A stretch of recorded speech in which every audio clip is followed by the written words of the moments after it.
Could do this and you will never see spiders or mice in your house again.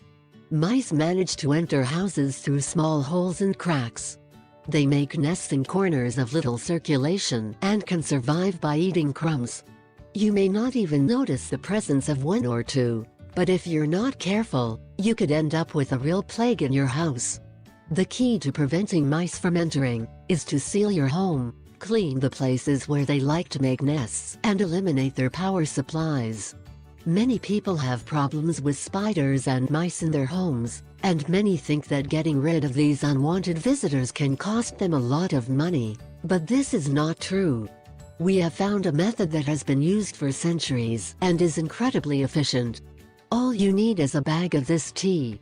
The results will be visible in a couple of days, and hopefully these creatures will never show up in your house again.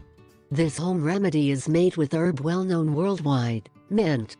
Peppermint tea is made by infusing the mint leaves, Mentha piperita. It has no caffeine. A tea or infusion made by the combination of mint and peppermint, Mentha spicata, is known as dublamine tea. In Spanish the product does not exist.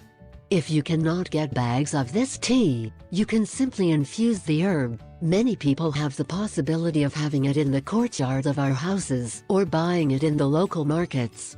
How to use? All you have to do is prepare the tea and leave the sackets in the room where you think there are spiders or mice. You can put 3 bags per room. If you have the herb alone, after the infusion, you can wrap it in some piece of ginger and wrap it to place it in the places of the room where you need to be sure not to want to meet any of these mice or spiders. In fact, you will need more than 1 bag of mint tea for you to place in several places. It is best to place it in the corners of the room, and believe it or not, you will never see these creatures in your house again. Try to remove or change each bag in time so it does not get wet.